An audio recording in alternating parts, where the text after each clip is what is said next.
뿌리 깊은 신앙의 길, 이런 제목으로 골로새서의 말씀을 살펴보고자 합니다. 우리가 함께 이 말씀을 교독했습니다.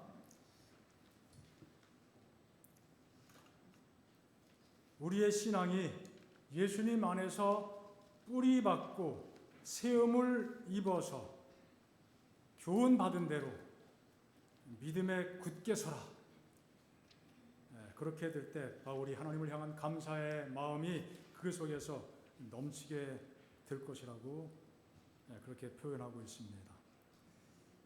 자, 뿌리를 받고 세움을 입고 믿음에 굳게 서야 되는 이유, 그 배경이 무엇인가? 그 다음 이런 말씀이 나오죠. 누가 철학과 헛된 속임수로 너희를 사로잡을까 주의하라. 이런 일이 있을 것이기 때문에 흔들리지 않도록 믿음에 굳게 서라고 하는 겁니다. 그 모든 헛된 속임수, 철학 이런 것들은 사람의 전통과 세상의 초등 학문을 따르는 것에 불과하다. 그것은 그리스도를 따르는 것이 절대 아니다. 예수님 안에는 신성의 모든 충만이 육체로 거하시고 너희도 그 안에서 충만하여졌으니 그는 모든 통치자와 권세의 머리시다. 그러니까 예수님의 신성에 대해서 뭔가 잘못 이해하는 잘못된 가르침, 이설 그런 것에 이 골로새 성도들이 영향을 받았다는 것이죠. 그러지 말고 배운 대로 믿음에 굳게 서라. 그 말씀을 골로새 2장에 표현하고 있는 것입니다. 골로새와 골로새 교회에 대해서 잠깐 좀 설명을 드리겠습니다. 자, 골로새는 어디에 있는 지역인가? 지중해 북쪽 동그라미인데 에베소 보이죠? 에베소 바로 위에 골로새라고 하는 지역이 있습니다. 이 골로새는 기원전 5세기경에 페르시아 크세르크스 1세 그때 아주 번영했던 도시입니다. 페르시아죠. 다니엘이 페르시아의 다리오 왕 때 왕을 보좌하면서 봉사했습니다. 바로 그때입니다. 여기에 표현되지 않았지만 이 근방에 라오디게아, 계시록의 7교회 중에 마지막 교회죠. 온천이 있는 교회, 그리고 그 도시 히에라볼리, 그 인근의 도시가 점점 발전하면서 신도시가 생기니까 어떻게 돼요? 더 거대한 도시, 더 번창한 도시가 생기니까 골로새 도시는 점점점 쇠퇴하게 되었고, 바울이 활동하던 그 시대에는 하나의 그 작은 도시로 존재하게 되었습니다.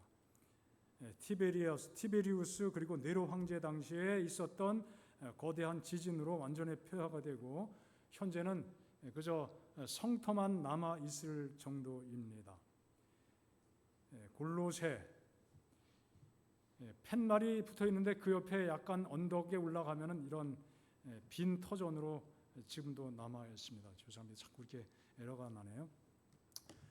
여기 듬성듬성 나 있는 것이 엉겅퀴입니다. 엉겅퀴. 사람의 허리춤까지 아주 굉장히 큰 모습으로 자라는 것을 볼 수 있는데, 이 성경에 가시와 엉겅퀴, 황폐한 지역에 엉겅퀴가 나고 진려가 나고 그런 표현들이 있는데, 정말 사람이 살지 않고 짐승만 간간히 왔다 갔다 하는 황폐한 그 모습을 보게 됩니다. 자, 이 골로새 교회는 바울이 직접 선교 여행을 통해서 바울이 직접 세운 교회는 아닌 것으로 추정이 됩니다. 사도행전에 보면은 바울이 3차 선교 여행 때 이 골로새 에베소 지역에서 3년 동안 열심히 활동을 했어요. 보시다시피 에베소 근처에 골로새가 있었죠. 바울은 이 에베소에서 날마다 눈물로 쉬지 않고 기도하며 복음을 전했다고 스스로 고백을 했습니다.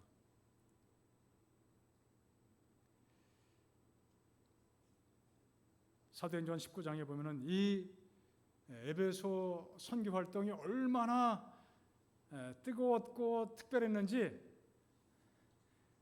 바울이 그곳에서 날마다 2년 동안 성경 가르치고 열심을 다했다고 그랬습니다. 그리고 그 외 기간 합쳐서 3년이라고 20장에 바울이 스스로 이야기합니다. 그리고 얼마나 하나님의 복음의 능력이 탁월하게 현저하게 드러났는지 바울의 몸에서 손수건을 가져다가 어떻게 했어요? 환자들의 몸에 갖다 얹으면 어떻게 됐다고 그랬어요? 이거 완전히 미신 같은 얘기인데 실제로 그런 일이 있었어요. 사도행전에 기록된 사실입니다. 그만큼 복음의 능력이 정말 뜨거웠죠. 하나님께서 그렇게 하지 않으면 안 되는, 그렇게 해야만 되는 그 상황임을 아셨기 때문에 그런 기적을 허락해 주신 거예요. 저는 몸에 손 얹고 안수기도 해도 낫지 않았는데 바울은 설교할 때 누가 그 몸에서 그냥 손수건 갖다가 정말 대단한 사실이었죠. 그러니까 얼마나 큰 파장을 불러일으켰습니까?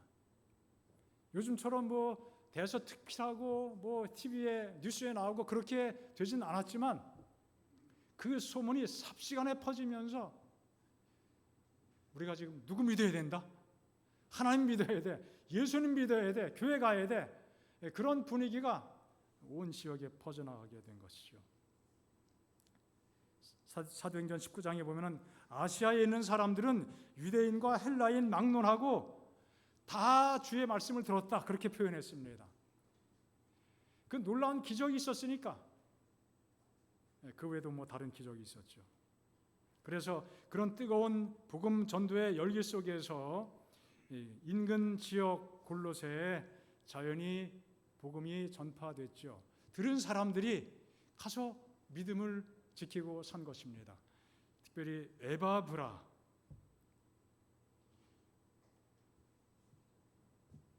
디모데 혹은 에바브라가 교회를 세웠을 것이라고 추정을 하는데 무엇보다 에바브라라는 사람이 이 골로새 지역에 가서 복음을 전하고 교회를 개척하고 세웠다.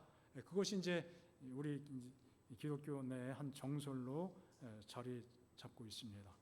이 골로새 지역에 이 골로새 교회에 탁월한 지도력을 가졌던 특별한 사람이 성경에 한 사람 소개되는데 빌레몬서의 주인공 누구예요? 빌레몬이에요. 빌레몬이 바로 골로새 성도였고 교회 지도자였습니다. 자, 왜 이곳에 편지를 보냈는가? 아까 말씀드린 것처럼 뭔가 잘못된 이설이 이단적 가르침이 교회 안에 골로새 교회 안에 스며들게 된 것이죠.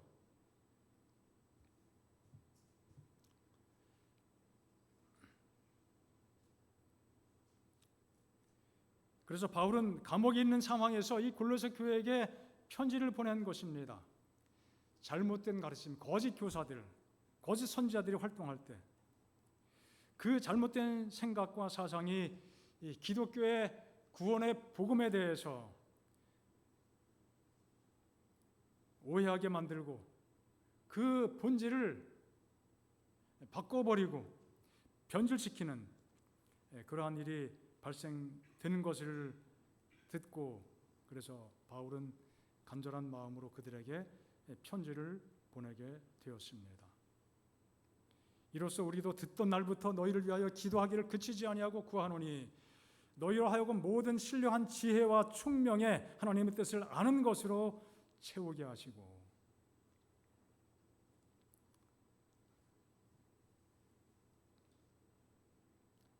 주께 합당하게 행하여 범사에 기쁘시게 하고 모든 선한 일에 열매를 맺게 하시며 하나님을 아는 것에 자라게 하시고 또 그의 영광의 힘을 따라 모든 능력으로 능하게 하시며 기쁨으로 모든 견딤과 오래 참음과 참음에 이르게 하시고 우리로 하여금 빛 가운데서 성도의 기업의 부분을 얻기에 합당하게 하신 아버지께 감사하게 하시기를 원하노라.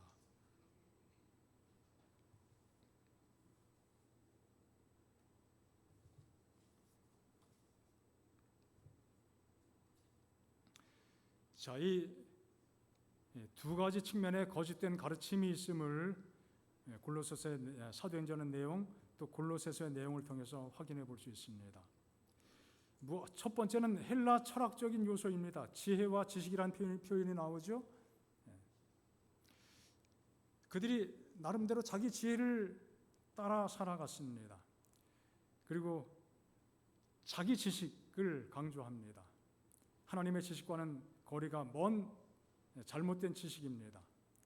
여기 또 우주의 권세들, 천사들을 의미하는데 그들을 천사를 숭배하고 또 몸에 대한 학대가 있었다고 성경에 말씀을 하고 있습니다. 이 모든 것들은 뭐예요? 철학적인 헬라적인 그러한 요소들입니다. 또 겸손과 몸을 괴롭게 하는 데는 지혜 있는 모양이다 그랬어요. 겸손 좋은 거예요. 자연스러운 겸손 정말 좋은 것입니다. 그런데 겸손이 남에게 보이기 위한 것이라면, 위선적인 것이라면 그것은 겸손이 될 수 없는 것이죠. 마치 바리새인들이 자기가 겸손한 사람이라고 강조한 것처럼, 하나님을 잘 섬기는 사람들이라고 강조한 것처럼, 그래서 길거리 나가서 남이 보란 듯이 기도하고 그런 것들, 자기를 과시한 것이죠. 그것은 겸손이 아니라 오히려 자랑이고 교만이었습니다. 몸을 괴롭게 한다는 것은 바로 소위 말하는 금욕주의적인 그런 것들을 의미합니다. 자기 몸을 정말 괴롭힙니다. 금욕적인 그 풍습들이 교회 역사 속에서 굉장히 다양하게 나타났습니다.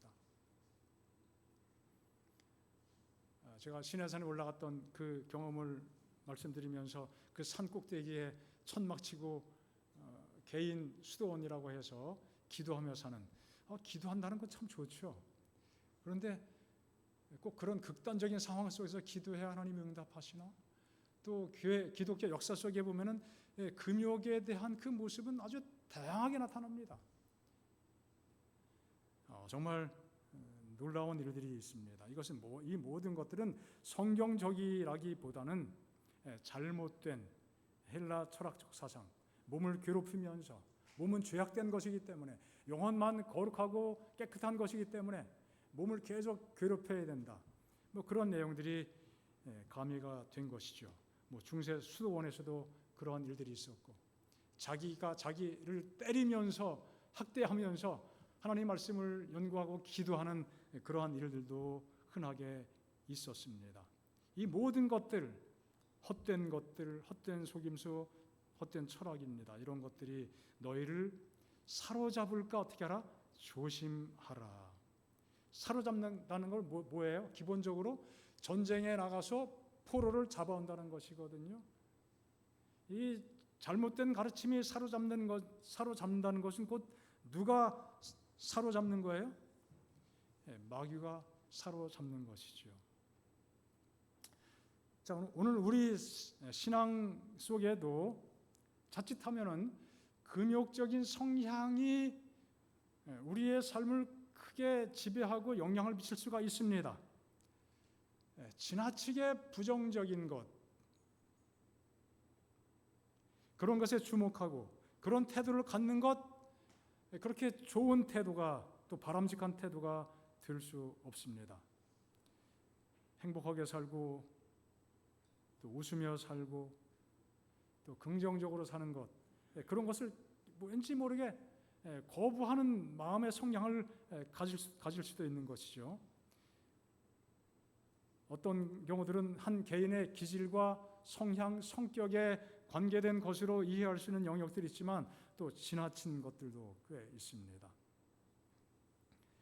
자, 안식일을 준수하는 것도 금지 항목에만 지나치게 집중하게 되고 그런 성향을 띠게 되면은 마치 그것이 안식일을 거룩하게 지키는 것으로 생각하게 된다면은 이것도 조금 잘못된 방향이 될 수도 있는 것이죠. 자, 헬라 철학적 요소가 골로새 교회에 깊이 침투하게 되었습니다.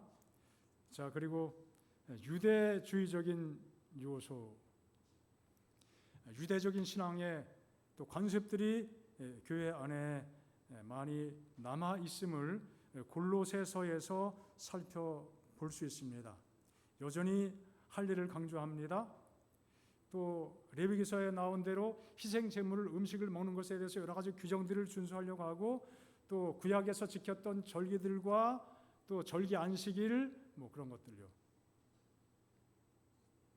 자, 이런 것들이 골로새 교회가 가지고 있었던 문제들이었습니다.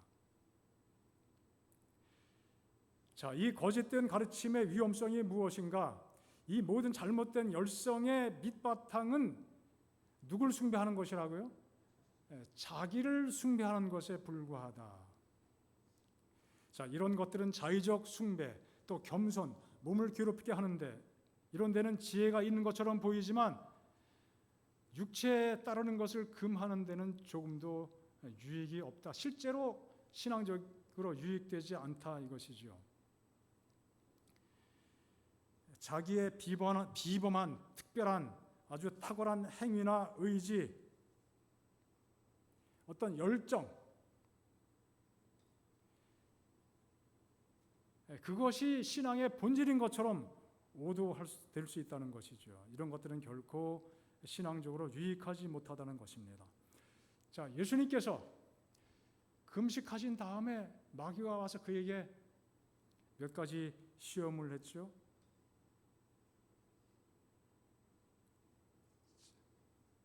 한 번은 성전에 예수님을 데리고 올라가서 어떻게 마귀가 유혹했습니까? 뛰어내려라. 뛰어내려도 천사가 지켜서 발이 돌에 부딪히지 않고 상처를 받지 않게 될 것이다. 자, 얼마나 굉장한 제안입니까? 자기를 높이는 일이 될 수 있는 것이죠.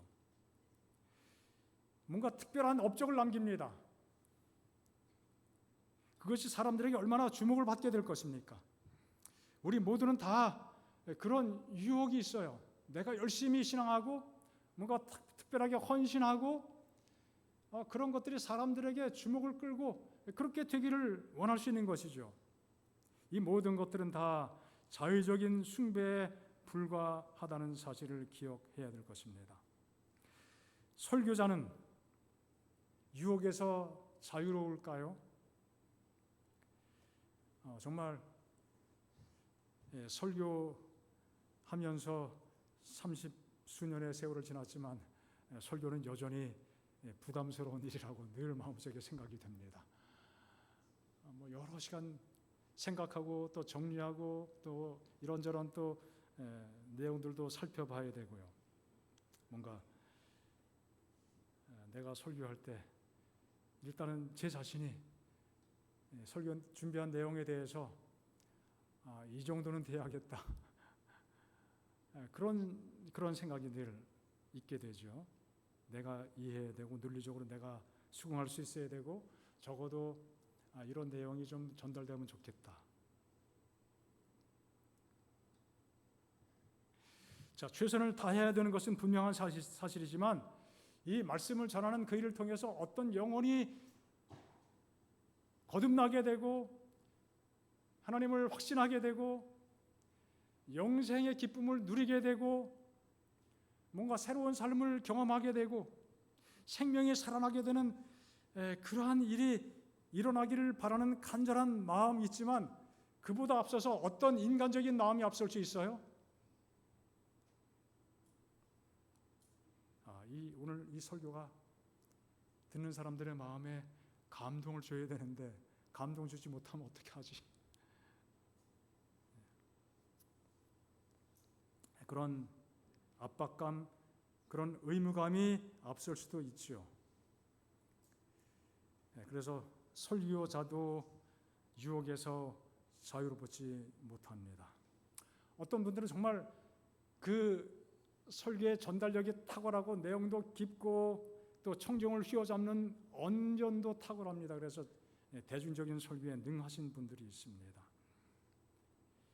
자, 그런 분들은 오히려 더 자기 숭배에 빠질 위험성이 늘 존재함을 우리가 이해할 필요가 있습니다. 정반대로 그런 설교자를 추종하고 따라다니면서 그렇게 신앙하는 그 모습도 어떤 거예요? 사실 분명히 거기에도 위험성이 있습니다. 유명한 설교자에 집착하는 그러한 것에도 위험성이 반드시 있는 것입니다. 기별에 감동받고 관심을 갖고 그분을 존경하는 것은 좋은 일이지만 그런 과정을 통해서 뭐만 높아질 수 있어요? 귀만 높아질 수 있고 또 다른 사람 설교 들으면 왜 저래? 그럴 수 있거든요. 그것은 자칫 영적 교만으로 사람들의 마음을 기울어지게 할 수 있습니다.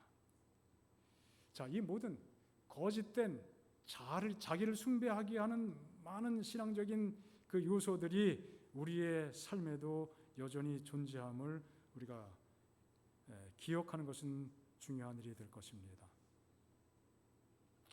자, 두 번째는 오직 육체에 좇는 것을 금하는 데는 유익이 조금도 없다. 육체란 것은 우리의 죄된 본성이거든요. 거짓된 가르침은 우리 죄악된 본성을 해결해 주는데 조금도 도움이 되지 않고 유익한 그 점이 없습니다. 영적으로 성숙하는 그 일에 조금도 영향을 끼치지 못하기 때문입니다. 자, 그리고 또 한 가지 세 번째 중요한 것은 그리스도의 위치와 신분을 비하한 것입니다. 예수님에 대해서 골로새 성도들이 잘못된 견해를 가지게 된 것입니다. 그런 거짓된 가르침이 헬라 철학을 통해서 들어오게 된 것입니다. 이 모든 잘못된 것들은 그리스도를 진정으로 따르는 것이 아니라고 강조합니다. 그래서 이 문제를 해결하기 위한 방법, 비결이 무엇이냐, 어떻게 해결할 것인가 골로새 3장에 말씀하고 있습니다. 그러므로 너희는 그리스도와 함께 다시 살리심을 받았으면 위의 것을 찾으라. 거기는 그리스도께서 하나님 우편에 앉아 계시느니라. 위를 바라보고 위를 찾으라. 무슨 뜻입니까? 거기에 누가 계시다고요? 예수님이 계시다. 땅을 바라보지 말고 땅의 것을 생각하지 말라. 우리의 생명이신 그리스도께서 나타나실 때 너희도 그와 함께 영광 중에 나타나리라. 바울은 위를 바라보라고 강조합니다. 그곳에 누가 계시기 때문에? 그리스도께서 계시기 때문에 위에 계신 주님을 바라보라고 강조했습니다. 성도들이 주님을 바라보고 바로 알고 믿게 될 때 이 세상의 거짓된 지식과 가치관을 다 이길 수 있다는 사실입니다. 이것이야말로 바로 우리 삶 속에서 우리의 신앙이 더욱 뿌리 깊은 신앙으로 성숙해져 가는 비결임을 말씀하고 있는 것입니다. 언젠가도 말씀드린 기억이 있습니다.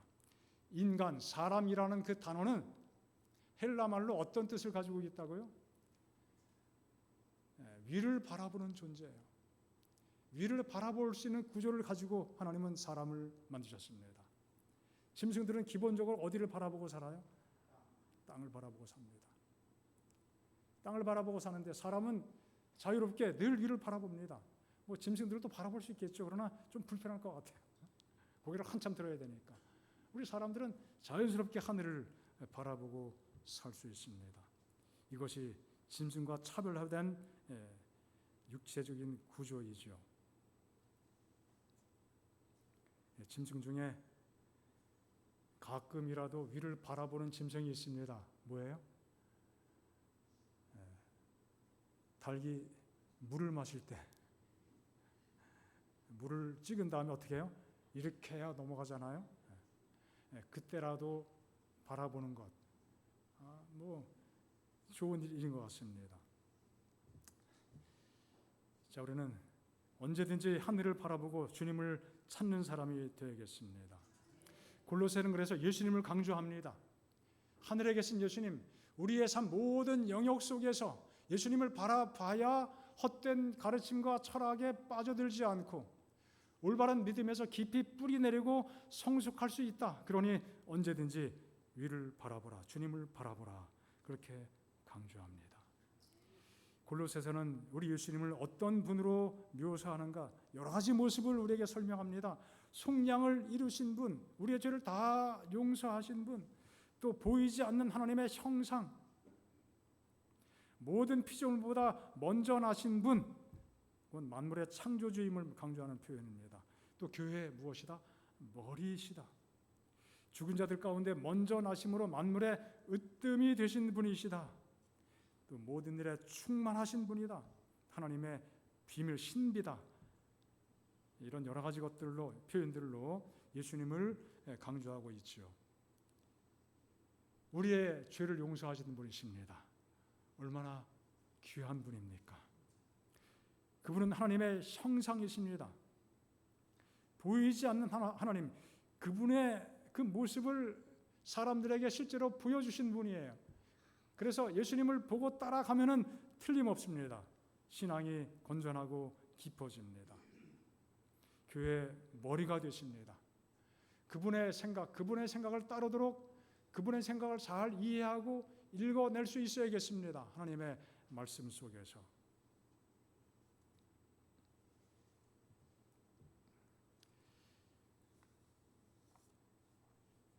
바울은 이론적으로만 예수님을 이해할 것이 아니라 실천적인 차원에서 우리 모든 성도들이 주님만을 붙들고 살아갈 것을 강조하고 있습니다. 그럴 때 모든 성도들이 그리스도와 함께 일으키심을 받고 부활의 삶을 살게 된다고 강조했습니다.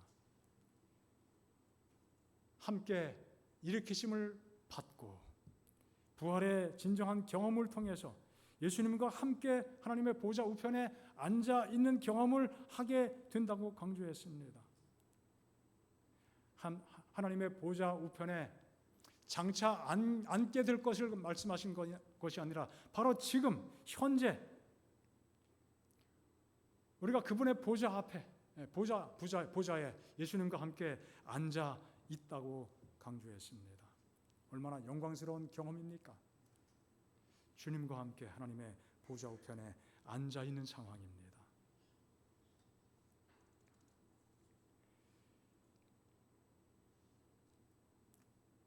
예수님을 따라 살고 예수님을 바라보고 살고 예수님의 은혜를 힘입고 살고 예수님의 사랑에 감동을 받고 그분의 모습을 따라서 우리의 삶이 변화될 때 우리는 이미 하늘에 올라가 있는 것과 다름이 없다고 말씀하셨어요.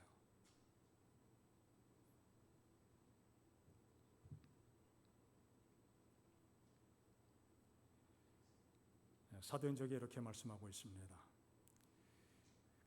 그리스도를 따르는 사람은 그 사도가 골로새 신도들에게 경고한 공교한 말과 마주치게 될 것이다. 하지만 그런 것들을 받아들여서는 안 된다.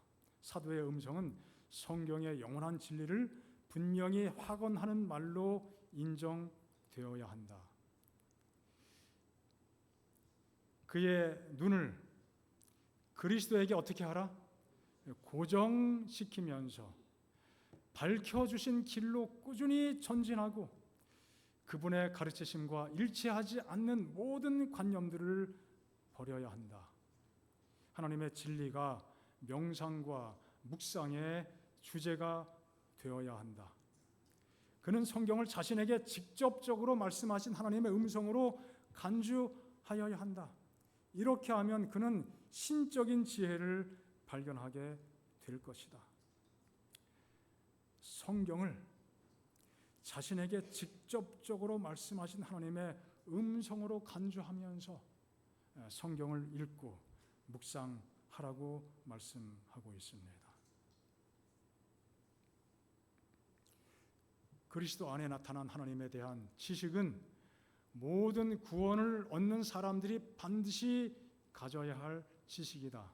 이것은 품성을 변화시키는 지식이다. 생활 속으로 받아들이면 이것은 영혼을 그리스도의 형상으로 재창조할 것이다. 이것은 하나님께서 당신의 자녀들에게 받아들이도록 초청하시는 지식이며 이것 외에 모든 것은 헛되고 무익한 것이다.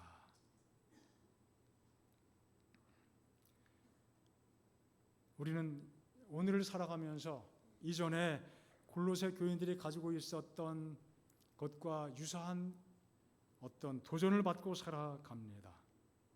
많은 문제들을 만날 수 있습니다. 많은 거짓된 가르침에 직면할 수도 있습니다. 또 자기 숭배라고 하는 그 유혹에 물들게 될 수도 있습니다. 사단은 특별히 세속화의 물결을 통해서 하나님의 백성들을 삼키려고 시도하고 노력하고 있습니다. 얼마나 많은 사람들이 하나님의 말씀을 하나님의 그 기별로 순수하게 받아들이지 않고 사는지 모릅니다. 하나님의 창조 자체에 대해서 하나님께서 가장 아주 기본적인 우리 신앙의 가치로 여기셔서 태초에 하나님이 천지를 창조하시니라, 그렇게 성경의 첫 번째 말씀으로 그 말씀을 주셨는데, 하나님의 창조 자체에 대해서 교계 기독교 안에서도 굉장히 지금 생각을 다양하게 하고 있습니다. 진화되었다는 거예요. 오랜 세월을 통해서. 그리고 하나님의 말씀에 대해서도 전통적인 어떤 가르침과 교훈들에 대해서 자꾸 뒤집는 일을 시도합니다. 신학자들의 견해와 주장을 앞세우면서 기본적으로 성경이 품고 있는 그 사상을 거부하는 일들이 은연중에 만연되고 있음을 많은 사람들이 경험하고 있습니다. 우리 한국 재림교회 안에도 여러 가지 다양한 어려움들이 거쳐가고 있습니다. 많은 정말 문제들을 직시하면서 또 문제들에 매몰되는 것처럼, 또 문제들을 해결하기 위해서 많은 애를 쓰고 그러한 일들이 참 많이 있습니다. 자, 그 모든 일에 대한 가장 궁극적인 해답은 무엇인가? 예수님께 뿌리내리고 예수님을 배우고 예수님을 사랑하고 그분의 뜻이 무엇인지 깊이 깨닫고 이해하며 살게 되는 것입니다. 교훈을 받은 대로 믿음에 굳게 서서 감사의 삶을 사는 것이 우리 신앙의 모든 문제 유일한 해결 책임을 기억하시기 바랍니다. 신앙의 마지막 결론은 누구예요? 그리스도 예수이십니다. 언제나 그런 것이죠.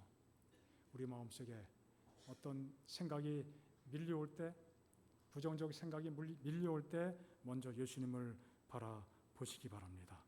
그분의 우리의 전부가 되시고 우리의 유일한 소망 되심을 또 믿음으로 우리의 삶 속에서 경험하며 함께 살게 되시기를 바랍니다. 이 시간에 함께 좀 찬양을 불러보겠습니다. 나의 기쁨 나의 소망 172장입니다.